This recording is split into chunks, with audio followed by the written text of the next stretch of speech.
So, in this explainer, we're going to dive into a single, really powerful idea from ancient philosophy that might just change how you see, well, everything. It's called Anicca, and it's the simple but incredibly deep truth that our entire reality is in a constant state of flux.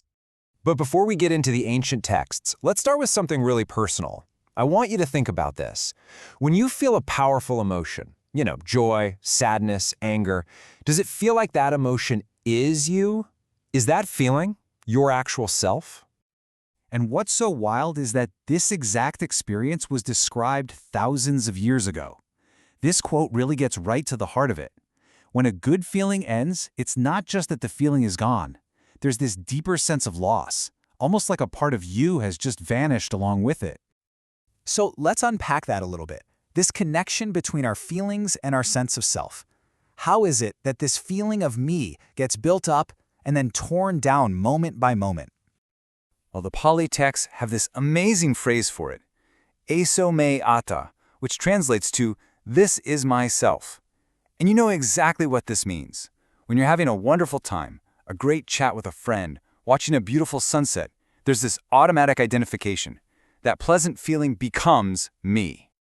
And then, you know how it goes. The feeling fades. The conversation wraps up, the sun goes down. And the text captured this with another phrase, Dīgha Nikāya, my self is gone. That self we just built on top of a fleeting feeling just dissolves, and we're left with this sense of loss. It's a cycle we go through all the time. So what's the engine driving this whole cycle of our feelings and our sense of self? Well, this brings us to the core concept we're talking about today, Anicca. So here it is, anicca. This is the Pali word for this universal law of change. And it means so much more than just things end eventually. It means that everything, by its very nature, is inconstant. It's always in process, with no fixed, solid substance from one moment to the next. A really brilliant way this was taught was through a simple call and response. It starts with the most tangible thing we have, our physical bodies, our form. And the question is posed, is form permanent or inconstant? And the answer is always immediate, it's always unanimous, aniccham bhante, inconstant, venerable sir. Everybody agrees on this one. Our bodies change, they age, they are never the same from one day to the next. That part's pretty easy to see, right? But here's where it gets really interesting. That exact same question is then applied to our entire inner world. What about our feelings, our perceptions, all those mental stories and intentions we cook up? What about consciousness itself? And the conclusion is exactly the same for every single one. They are all inconstant. Absolutely nothing inside us is stable. Okay, so our inner world is in flux. Got it. But just how far does this principle really go? Let's zoom way out, from the personal to the cosmic. To make this point completely undeniable, the scale just becomes immense. Think about the most solid thing you can possibly imagine, the actual ground beneath your feet. The texts say that even the great Earth itself has the nature to fall apart and disappear. It's not permanent. And what about the oceans? These vast, seemingly endless bodies of water, even they have the nature to dry up, to completely vanish. They're just part of this huge cosmic process of coming and going. Or fire, the element of pure energy and transformation. Well, even the greatest fire you can imagine has the nature to be extinguished when its fuel runs out. Its entire existence is dependent on other things, which means it's inconstant.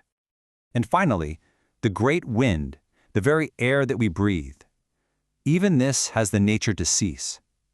So the point is, no element, no force, no matter how powerful or vast you think it is, gets a pass from the law of Anicca. So this brings it all right back home, doesn't it? If the very elements that make up planets and stars are subject to change and disappearance, what does that imply about our own bodies, these temporary collections of those very same elements? But here's the thing. Getting this intellectually is one thing. Anicca isn't just an idea you're supposed to believe in. It's meant to be a practical tool.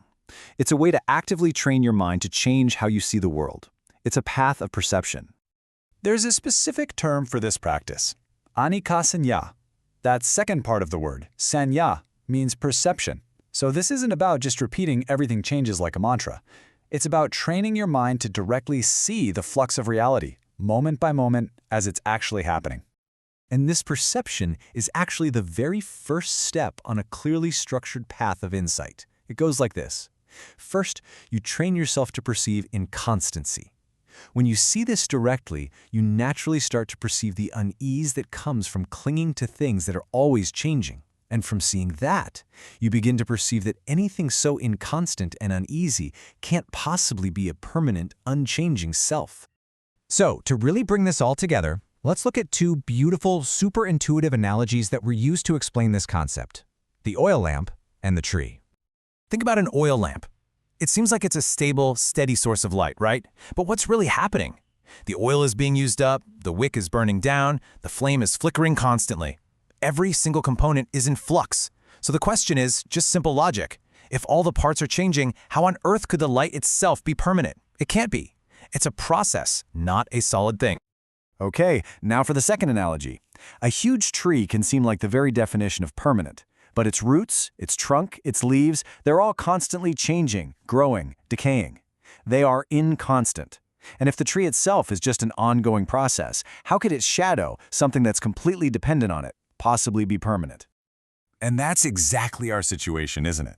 The physical world, that's the tree, it's in constant flux. And our perceptions and feelings about it, that's the shadow, are even more fleeting. And the fundamental mistake we keep making is trying to grab onto that shadow, believing it's something solid, something real and lasting. And this leaves us with one last, pretty powerful question to think about. If our entire experience, everything we know and feel and identify with, is just like that fleeting shadow, then where is the real, solid tree that we've been looking for all along?